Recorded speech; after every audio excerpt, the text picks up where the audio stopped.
येते आहे ना. तर कोविडमुळं जे इश्यू झाले, लॉकडाऊनमुळे जे इश्यू झाले, लोकांच्या आर्थिक स्थिती डाऊन झाल्या आणि त्यांचं जे ते कर्जबाजारी झाले.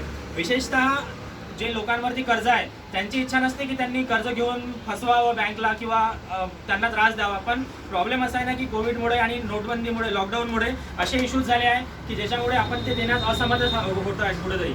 आणि जे रिकव्हरी एजंट आहे, स्पेशली NBFCचे, नॉन बँकिंग फायनान्शियल कॉर्पोरेशनचे, जे अतिशय चुकीच्या पद्धतीने प्रताडित करते.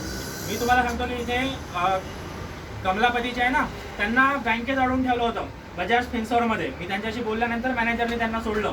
आता तुम्ही मला सांगा की बँक जी आहे ती बंद करून ठेवायची जागा आहे का? त्यांनी लॉक करून ठेवलं बँकमध्ये. असे प्रताडित परेशान करतात ना लोकांना की याच्यावरती सरकार पण काही नाही करत आहे. सरकारने रूल्स अँड रेग्युलेशन काढले आहे.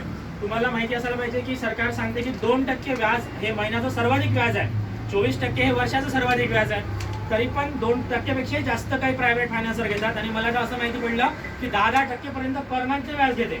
आता तो व्यक्ती सांगा ज्याने 30,000 रुपये लोन घेतला आणि त्याला जर 10% पर मंथ नाही घेत आहे तर फक्त 3,000 रुपयाच्या व्याजातच चालले त्याचे. तो त्याच्या आयुष्यात कधी भरू नाही शकणार. तो जर त्याने 3-4 लाख रुपये जर या पद्धतीने घेतले असेल ना, तो कधीच नाही देऊ शकणार. मग याच्यासाठी केलं काय पाहिजे? याच्यासाठी आपल्या इथे पोलीस स्टेशन आहे, RBI मध्ये आपण कंप्लेंट करू शकतो. त्यासाठी कंप्लेंट नंबर आहे RBI ने दिले. जेव्हा आपण डेलिगेशन दिले, आपण याच्यात काय करतो की कर्जमाफीचे फॉर्म पण आहे. तुम्हाला माहिती असेल की यांच्या माध्यमातून फॉर्म पण भरला जात आहे आणि ते फायनान्स मिनिस्ट्रीमध्ये आपण सबमिट करतो. फायनान्स मिनिस्ट्रीमध्ये ज्यांचे फॉर्म सबमिट केले आहे त्यांना फाईल नंबर पण मिळते. इथे काही जण असतील ज्यांना फाईल नंबर पण मिळाला आहे त्यांचा. सरकार म्हणते की आम्ही तुमचं कर्ज माफ करतो, कारण सरकारला पण माहिती आहे सरकार आपल्या सोबत आहे. आपण सरकारपर्यंत पोहोचलं पाहिजे ना. कशा पद्धतीने आपण पोहोचणार आहे? आपण आपले फॉर्म भरून सरकारपर्यंत पाठवले पाहिजे तेव्हा सरकार आपल्या कर्ज माफीसाठी काहीतरी विचार करतील. आणि सरकारनं 10 लाख कोटीचं जे कर्ज आहे ते ऑलरेडी माफ केलं आहे ऑक्टोबर महिन्यात. जे विंटर सेशन होतं ना पार्लमेंटचा, तेव्हा माफ केलं आहे 10 लाख कोटीचं. पण आपल्याला माहितच नाही आहे ते कसं माफ करून घ्यायचं आपलं कर्ज. कॉर्पोरेटचं जे कर्ज होतं, बिझनेसमॅनचं जे कर्ज होतं, त्यांचे कोविडमुळे बिझनेस ठप्प झाले होते, व्यापार बंद पडला, आर्थिक मंदी आली, जे त्यांचे एम्प्लॉय होते त्यांना सॅलरी देऊ शकले, अशांचं सरकारनं 20 लाख कोटीचं तर त्यांना तेव्हाच जाहीर केलं होतं. जे अमाऊंट आहे ते लोन दिलं होतं त्यांना. पण आता ऑक्टोबरमध्ये जे भरू नाही शकले लोन किंवा अडचणी आला त्यांच्या कर्ज पण सरकारने माफ केलं आहे. पण त्यांचं जर कर्ज माफ करू शकते तर सरकार आपल्या पण कर्ज माफ करू शकते. आणि सरकार म्हणत आम्ही तुमचं कर्ज माफ करतो. प्रॉब्लेम आहे आपल्याला माहिती नाही कशा प्रकारे कर्ज माफ करून घ्यायचं. आपल्याला माहिती नाही की सरकारपर्यंत आपले मत कशा पद्धतीने व्यक्त करायचं, कसं आपलं मत मांडायचं तिथपर्यंत. सरकारने त्यासाठी वेगवेगळ्या हेल्पलाईन नंबर पण तयार केले आहे. जर कोणाला NBFC त्रास देत असेल, बँकिंग सिस्टम त्रास देत असेल, कोणाला पैसा प्रताडित करत असेल तर CMS पोर्टल आहे त्याच्यासाठी. CMS पोर्टलवरती आपण कंप्लेंट केली, पहिल्यांदा कंप्लेंट केली तर एक नॉर्मल बँकला एक नोटीस जाते. दुसऱ्यांदा कंप्लेंट जर केली सेम इश्यूसाठी तर RBI त्यांना कारण द्यावं लागतं की का कंप्लेंट केली, सेकंड टाइम कंप्लेंट आली आहे. तर आपल्याला माहिती नसते की कशा पद्धतीने आपण कंप्लेंट करायची. तर हे सर्व कर्जमुक्त भारत अभियानात तुम्हाला कुठले फायदे, तुम्हाला बेनिफिट काय होते? सर्वात मोठं बेनिफिट जे आहे ते कर्ज, कोणत्याही प्रकारचं कर्ज असो, तुम्ही जर फॉर्म भरले तर फायनान्स मिनिस्ट्रीमध्ये जाते आणि तिकडून तुम्हाला रजिस्ट्रेशन नंबर भेटते, त्याचा फाईल नंबर मिळते आणि बाकी प्रोसेस सुरू होऊन जाते. दुसरं म्हणजे तुमच्यावर कुठे लिगल केसेस असेल, लिगल इश्यूज असेल तर आपल्याजवळ देशातले पूर्ण सेशन कोर्टपासून तर सुप्रीम कोर्टपर्यंत 850 ॲडव्होकेट आहे. ते ॲडव्होकेट तुमची निशुल्क मदत करते. कोणत्याही प्रकारचं तुमच्यावर इश्यू असतो तुम्हाला समुपदेशन करते, मार्गदर्शन करते, ज्याच्यामुळे लिगल इश्यूज आहे त्याच्यातून तुम्ही बाहेर येऊ शकता. तिसरा प्रॉब्लेम म्हणजे तुम्हाला एक ट्रेनिंग मिळते कर्जातून बाहेर कसं यायचं. कारण जोपर्यंत आपल्याला नॉलेज नसते, फॉर एक्झाम्पल एखादं कर्ज आहे, पर्सनल लोन आहे, त्याचा व्याजदर असते 15%, 16%, आणि होम लोन असते त्याचा व्याजदर असते 8%, 60%. तर आपण सर्वात आधी जे पर्सनल लोन आहे ते क्लिअर केलं पाहिजे, कारण त्याचा व्याजदर आहे जास्त. तर हे प्रकारचे जे नॉलेज आहे, कॉन्सेप्ट फायनान्समध्ये कॉन्सेप्ट आहे गुड लोनचा आणि बॅड लोनचा. तर आपण कोणत्या प्रकारे कोणतं कर्ज हे गुड असते, कोणतं कर्ज बॅड असते, हे तुम्हाला त्या ट्रेनिंगमधून मिळेल. ट्रेनिंगचे 2 पार्ट आहे, 45 मिनिटाचा एक पार्ट आहे. तुम्ही पण ट्रेनिंग केलं पाहिजे, बघितलं पाहिजे. आणि तुमचे जे मुलं असतील, जे माझ्यासारखे तरुण असतील, त्यांना पण तुम्ही ट्रेनिंग केलं पाहिजे, कारण ते भविष्यात जॉब करतील, भविष्यात एक प्राऊड नागरिक होतील. तर त्यांना समजलं पाहिजे की कोणतं लोन आपण घेतलं पाहिजे आणि कोणतं लोन घेतलं टाळलं पाहिजे. जसं प्रायव्हेट फायनान्स करून लोन घेतात, 10% व्याज घेतात, त्याला काही आवश्यकता नाही ना. 10% RBI पण सांगते की 10% महिन्याचा व्याजदर चुकीचा आहे. 24% सर्वाधिक व्याजदर आहे वर्षाचा, जे RBI सांगते, RBIच्या गाईडलाईनमध्ये सांगितलं आहे. त्याच्यानंतर तुम्हाला कोणते रिकव्हरी एजंट परेशान करत असेल, प्रताडित करत असेल, तर सर्वात आधी त्यांचं पूर्ण नाव, त्यांचा एम्प्लॉय ID, जो ब्रांच त्यांना देते त्यांचा एम्प्लॉय ID किंवा फायनान्स कंपनी त्यांना एम्प्लॉय देते, ह्या तुम्ही मागितला पाहिजे. त्याच्यानंतर DRA सर्टिफिकेट असते, डेट रिकव्हरी एजंटचा एक सर्टिफिकेट असते आणि त्याचा नंबर असते. असं आढळून आलं की 70 ते 75% जे रिकव्हरी एजंट आहेत त्यांच्याकडे DRA नंबरच नसते. कारण ते जे आपल्या घरी येतात ते बँक प्रायव्हेट लोकांना, म्हणजे फॉर एक्झाम्पल नाशिक जिल्ह्यात एखादा सिन्नर तालुका आहे, तिथे एखादा गाव आहे, त्या गावातल्याच लोकांना ते नॉर्मल रिकव्हरी एजंट बनवते.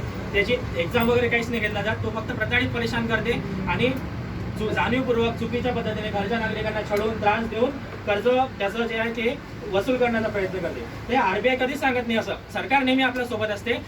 आपला इश्यू असा आहे ना की आपल्याला माहिती नसते रूल्स अँड रेग्युलेशन काय, सरकारी नियम काय. तुम्ही साधं कोणी तुम्हाला त्रास जरी दिला ना, फोनवरून जरी धमकी देत असेल कोणी, तरी तुम्ही त्याची नॉर्मल कंप्लेंट करू शकता. इथे असे उदाहरणं आहेत, तुमच्या नाशिकमध्येच आहे, ज्यांनी पोलीसमध्ये कंप्लेंट केली आणि त्याच्यावरती FIR झाली त्या रिकव्हरी एजंटवरती. माझं सांगण्याचं तात्पर्य तुमच्या माध्यमातून, सर्वांच्या माध्यमातून हेच आहे की जास्तीत जास्त संख्येने कर्जमाफीचे फॉर्म भरा जर तुमच्यावर कोणत्याही प्रकारचं कर्ज असेल. दुसरा टप्पा हा आहे की तुम्ही केंद्र ओपन करा, कर्जमाफी केंद्र. त्याच्यात काय करावं लागते, एक मेल आहे 3kmkindia@gmail.com. याच्यावर तुम्ही तुमचं पूर्ण नाव, तुमचा डिस्ट्रिक्टचं नाव आणि तुमचा ॲड्रेस, कॉन्टॅक्ट नंबर ह्या तुम्हाला पाठवायचा आहे. तुम्हाला आमच्याकडून एक बॅनर येऊन जाईल तयार आणि काय प्रोसेस आहे. जसं हे कर्जमुक्ती केंद्र यांनी ओपन केलं आहे तर यांना आम्ही लिगल ट्रेनिंग पण देतो, ॲडव्हान्स लेवलचं पण ट्रेनिंग देतो. आणि हे सर्व अभियान निःशुल्क आहे. कोणाकडून 1 रुपया घ्यायचा नाही आहे ना कोणाला 1 रुपया द्यायचा आहे याच्यात. कारण हे आपण देश सेवा आहे. काही काही गोष्टी अशा करायच्या असतात जीवन जगताना की आपण निस्वार्थ भावने केल्या पाहिजे त्या गोष्टी, आहे ना. देशासोबत एक काहीतरी आपलं देणं लागतं ना, तर आपण स्वतः पण काहीतरी देशासाठी आपण ते देणं दिलं पाहिजे. आणि आपल्या जे परिचित लोक आहेत त्यांना पण सांगितलं पाहिजे. पैसे तर आपण आयुष्यभर कमावतो ना आपापले. आमच्या जे टीम आहे ते आम्ही आमचा व्यवसाय सांभाळून, आमचा जॉब सांभाळून पण हे काम करतो देशासाठी. तर हे कुठेतरी आपलं देणं लागते देशाला, म्हणून आपण हे केलं पाहिजे. तर तुम्ही केंद्र पण ओपन करू शकता. तुमच्या माध्यमातून तुमच्या नातेवाईकांवरती कुठल्या प्रकारचं कर्ज असेल त्यांचे तुम्ही फॉर्म भरू शकता. फॉर्म भरणं म्हणजे काहीच नाही, एक साधी लिंक आहे, त्यांना व्हॉट्सअपवर पाठवून द्यायची. ते सर्व माहिती दिली आहे, कर्ज कसं माफ होणार आहे, आपला सरकारपर्यंत आता कुठपर्यंत बोलणं झालं, काय काय बोलणं झालं, सर्व माहिती आहे. आणि त्याच्यात ते फॉर्म आहे, तो फॉर्म पाठवून द्यायचा, तो स्वतः फॉर्म भरतील आणि 45 डेज नंतर त्यांना फायनान्स मिनिस्ट्रीकडून रजिस्ट्रेशन नंबर पण मिळेल त्यांचा. त्याच्यानंतर आता जे सरकारसोबत आपलं बोलणं सुरू आहे तर फायनान्स सेक्रेटरी आपल्याला वेळ देणार आहे बोलण्यासाठी त्यांच्यासोबत, जर कोणाचे जेन्युइन प्रॉब्लेम असते. आता दिल्लीमध्ये जेव्हा आमचं अभियान सुरू होतं तेव्हा आमची सर्वांशी बोलतो आम्ही, तर ते सांगत होते की चांदणी चौकमध्ये त्यांचं कपड्याचं व्यापार आहे. 30 लाख रुपये कोविडच्या आधी त्यांनी कर्ज घेतलं होतं आणि कोविड लागला तिथून 2-3 महिन्यानंतर सर्व कपड्याचा माल दुकानात भरून ठेवला चांदणी चौकमध्ये. आणि चांदणी चौक तुम्हाला माहिती असेल गजबाजलेला एरिया आहे दिल्लीचा. तर तिथे उंदरांनी त्यांचा पूर्ण माल जो आहे तो खाऊन टाकला आणि एवढं प्रताडित परेशान केलं गेलं. त्यानंतर बिझनेस लोन घेतलं होतं, प्रॉपर्टी मॉर्गेज केली होती त्यांनी त्यांचं होऊन, आणि घर त्यांचं जाण्याच्याच अवस्थेत होतं. त्यांना नॉलेज नव्हतं. ते म्हणत होते आता काहीच ऑप्शन नाही राहिला, शेवटचा आत्महत्येशिवाय काही पर्याय नव्हता त्यांच्याकडे. पण ते टीमला भेटले, आम्ही समुपदेशन केलं, ॲडव्होकेट पण बोलले की याच्यासाठी घर जात असलं तरी पण आपल्याला स्टे ऑर्डर घेता येते. 1 वर्षाचा वेळ भेटते स्टे ऑर्डर केला तर. कोणाचं जर घर जात असेल त्यांनी स्टे ऑर्डर घ्यावा DRT कोर्टमधून. तर हा पण पर्याय असतो आपल्याकडे. आपल्याला कसं माहिती नसते ना, त्याच्यामुळे आपण खूप जास्त टेन्शनमध्ये येतो.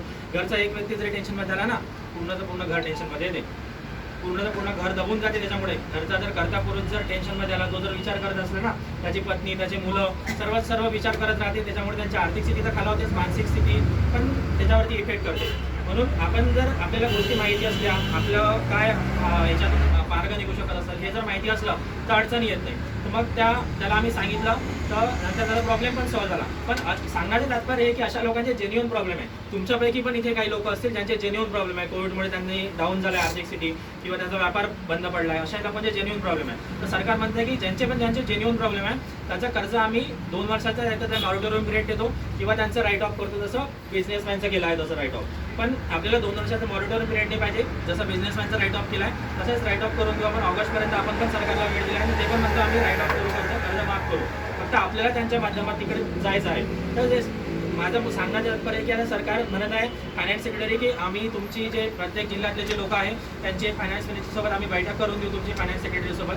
तर तुमच्या जिल्ह्यातून जे लोक इच्छुक असेल त्याच्यासाठी तर आपण त्यांना पण दिल्लीला घेऊन जाऊ आणि त्यांचे पण जे फायनान्स सेक्रेटरी आहे, फायनान्स मिनिस्टर आहे, त्याच्यासोबत पण बोलणं करून देणार आहोत आपण. तसे प्रत्येक जिल्ह्यातून आपण 10,000 लोक तिकडे देणार आहोत प्रत्येक जिल्ह्यातून.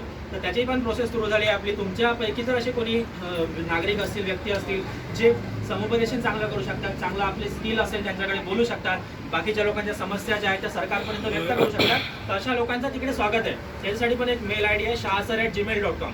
त्याच्यावरती जर तुम्ही मेल केला तर तिकडून तुमच्या टीमकडून आमच्याकडून तुम्हाला कॉल पण येईल आणि बाकी प्रोसेस पण सांगितली जाईल, कधी जायचं आहे, कसे स्लॉट नियुक्त केले आहे त्याच्याबद्दल पण माहिती देण्यात येईल. तर आमचा आज इथे येण्याचा हाच उद्देश आहे की तुम्हाला तुमचे अधिकाराबद्दल माहिती करून देणे, कर्जमुक्त भारत अभियान काय आहे हे माहिती करून देणे आणि नाशिकचे जे इथले लोकल टीम आहे, लोकल ज्यांनी केंद्र ओपन केलं आहे त्यांच्यासोबत पण तुमचा त्या अनुषंगातून परिचय करून देणे. आता याच्यानंतरचा जो प्लॅन आहे आमचा तो आज वेगवेगळ्या ठिकाणी नाशिकमध्ये कॅम्प लावणार आहे आम्ही आणि लोकांचे जे पण समस्या असतील त्या पण ऐकणार आहे आणि त्यांचे फॉर्म पण भरणार आहे कर्जमाफीचे. तर माझ्याकडून तुम्हाला हाच संदेश आहे. मी आता माझं इथून बोलणं संपलं आहे. मी आता विनंती करतो की जे आमचे मुंबईचे प्रदेश अध्यक्ष आहे सुरेश यादव भारतीजी, त्यांना विनंती करतो की त्यांनी त्यांचं मत व्यक्त करावं. यानंतर शेवटी आपण प्रश्नोत्तरांचा